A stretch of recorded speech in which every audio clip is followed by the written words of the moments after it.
Hello, and welcome to another digital book talk with Massanutten Regional Library. Today's book talk is for our middle grade readers, and once again this month I have some more books from the Virginia Reader's Choice list for the school year 2021-2022. Voting will be coming up soon. Talk to your school librarian about how you get to vote, but in the meantime, read some of the books so that you're eligible for the voting. Today, we have 4 books from the list: Spy Runner, Planet Earth is Blue, Other Words for Home, and The Line Tender. So let's start over here with Spy Runner. Spy Runner is written by Eguene Yelchin, and of course, we have a spy, or at least somebody we assume is a spy. You see, it's 1953. The Cold War is on. Communism threatens all that the United States stands for, and America needs every patriot to do their part, including the children.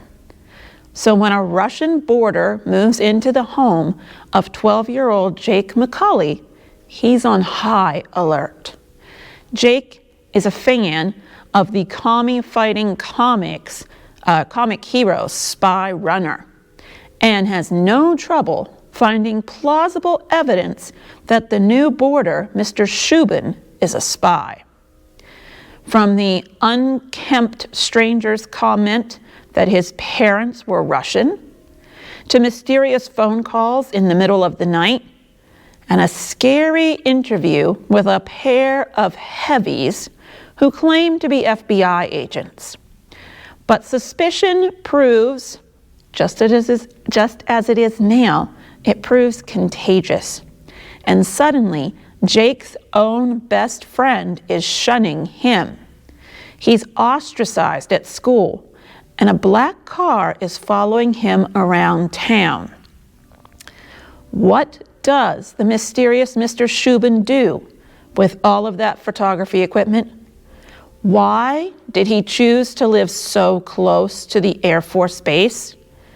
Jake's mother says that Mr. Shubin knew Jake's dad. Jake's dad went missing in action during World War II. But Jake is skeptical. The facts just do not add up. And he's determined to discover the truth, no matter what he has to risk to do so. If you want to know the truth about Mr. Shubin, about Jake, about all the others in this book, you're going to have to read Spy Runner to find out the truth.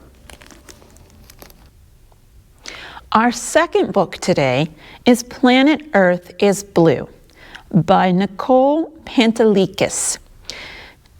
In this story, it's January 1986, and 12-year-old Nova is eagerly awaiting the launch of the Space Shuttle Challenger.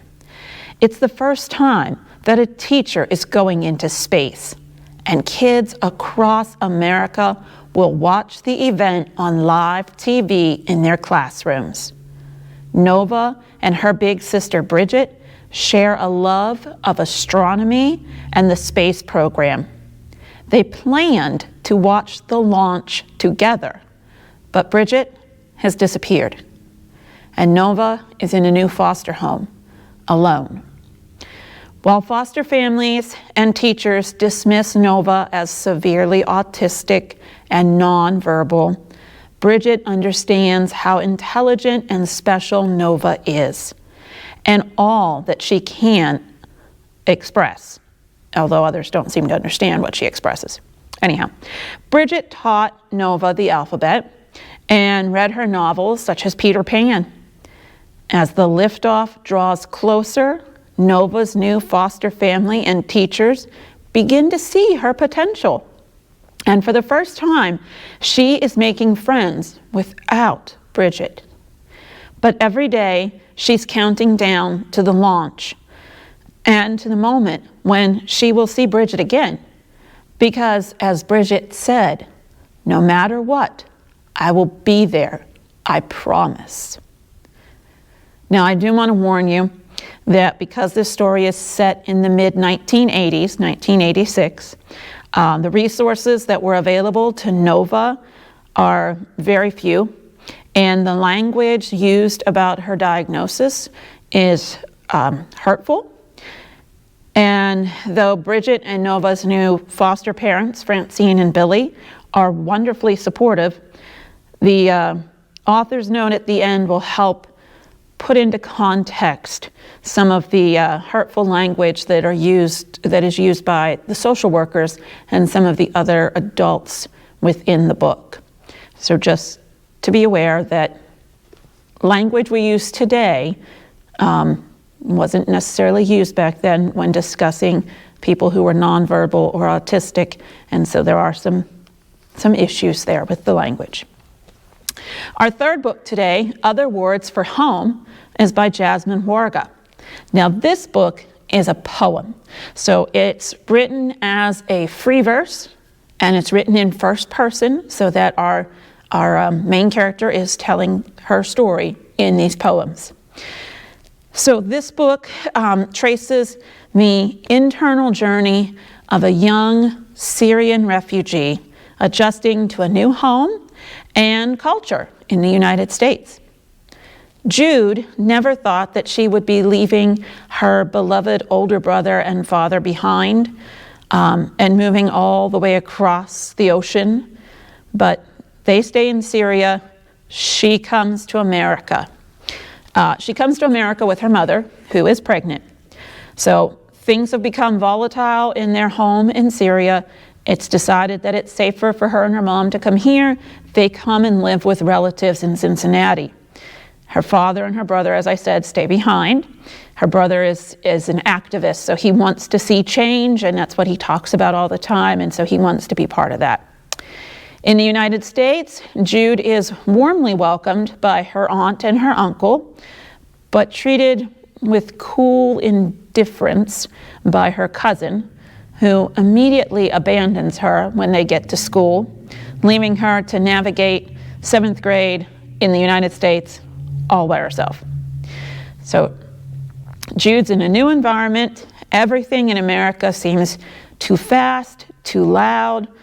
She used to love American movies, but they haven't quite prepared her for starting school in the US. And of course, she finds herself labeled as Middle Eastern. It's an identity that she's never known before. And now this life brings some unexpected surprises to her. But there are new friends, and there's a whole new family with her aunt and her uncle, and there's a school musical that Jude might want to try out for. Maybe America isn't too bad. Maybe this is a place where Jude can be seen for who she really is. You need to read the book to find out how things really turn out for Jude in America, and if her family, the rest of her family, ever leaves Syria and comes over. And our last book today is called The Line Tender, and this one is by Kate Allen. So The Line Tender uses sharks. Wherever the sharks led is where Lucy Everhart's marine biologist mother was sure to follow. In fact, she was on a boat far off the coast of Massachusetts collecting shark data when she died suddenly. Lucy was 7 then. And since then, Lucy and her father have done okay, thanks in large part to her best friend, Fred, and a few close friends and neighbors. But in the month of June of her 12th summer, it brings more than the end of school and a heat wave to Rockport, Massachusetts. On one steamy day, the tide brings a great white shark. And then another tragedy, cutting short a friendship everyone insists was meaningful, but no one can tell Lucy what it all meant. To survive the fresh wave of grief, Lucy must grab the line that connects her depressed father, a stubborn fisherman, and a curious old widower to her mother's unfinished research. If Lucy can find a way to help this unlikely quartet follow the sharks her mother loved, she'll finally be able to look beyond what she's lost and towards what is left to be discovered. So these are our books for this month: Spy Runner, Planet Earth is Blue, Other Words for Home, and The Line Tender. No matter what you choose to read this month, I hope you find something enjoyable and happy reading.